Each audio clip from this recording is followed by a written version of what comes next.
आशीष भाई, यूसीसी के विरोध में आज ये आक्रोशित रैली यहाँ पर है, तो आप क्या सोचते हैं? सरकार का कहना है कि ये उत्तराखंड के लिए एक ऐतिहासिक पल है, गौरव का पल है, तो आप क्या सोचते हैं? किस बात पे गौरव करें हम? एक कानून जो कहता है कि जो 1 साल में यहाँ के निवासी हो जाएंगे और हमारे समकक्ष हो जाएंगे, उस बात पे गर्व करें। यूसीसी अगर अच्छा कानून होता तो वो सबसे पहले गुजरात में लागू होता, क्योंकि जो जो देश के प्रधानमंत्री हैं वो तो चाहेंगे सबसे पहले मैं गुजरात पे अच्छे कानून लगाऊं। जो लिविंग रिलेशनशिप जैसा सनातन पे आघात करने वाला कानून है, आप ये बताइए, लिविंग रिलेशनशिप के दौरान यदि संतान प्राप्ति होती है तो उस संतान की जिम्मेदारी किसकी होगी?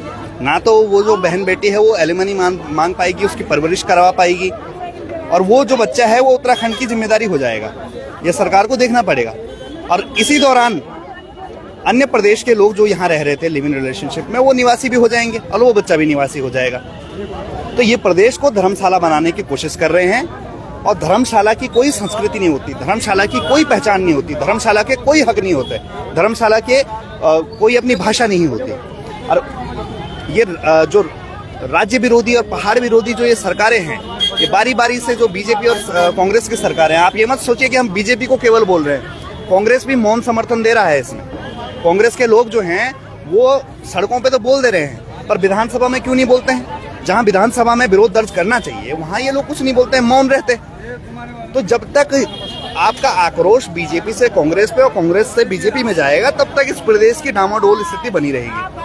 तीसरे विकल्प के रूप में उक्रांद जिसने इस प्रदेश की नींव रखी, उसको लाना पड़ेगा, वरना ये जो पहाड़ विरोधी कानून है यूसीसी, ये इस राज्य की पहचान को खत्म कर देंगे।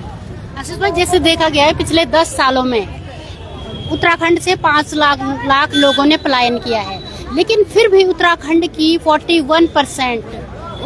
41% वोटर बढ़े हैं, तो ये एक चिंतनीय विषय है। इसमें आप क्या सोचते हैं? ये चिंता बिल्कुल गहन चिंता होनी चाहिए, और चिंता की लकीरें भी माथे पे होनी चाहिए, पर किसकी?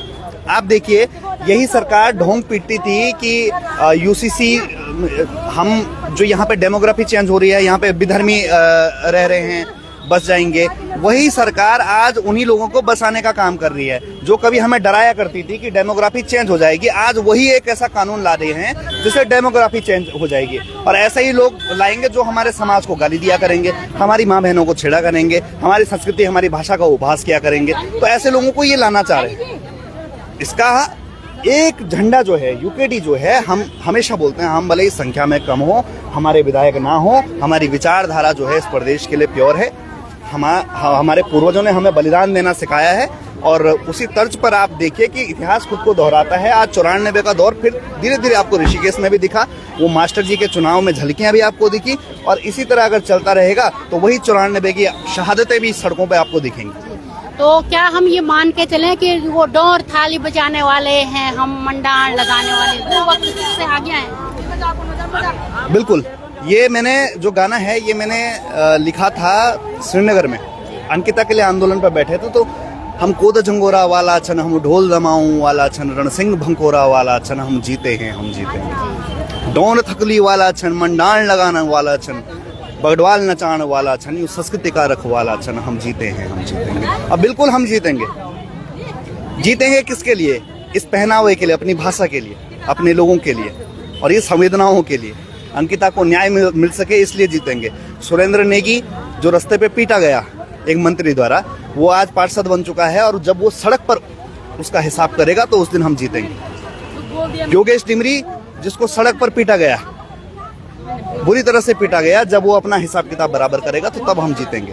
जिस दिन हम यूसीसी हटाएंगे, भू कानून लागू करेंगे, अपनी भाषा को प्राथमिकता देंगे, और पहला रोजगार पहाड़ियों में बांटेंगे, तो उस दिन हम जीतेंगे, और उस दिन इस समाज की जीत होगी। जिस दिन पत्रकार और इंटरव्यू करने वाले लोग हिंदी भाषा का प्रयोग नहीं करेंगे, उस दिन हम जीतेंगे।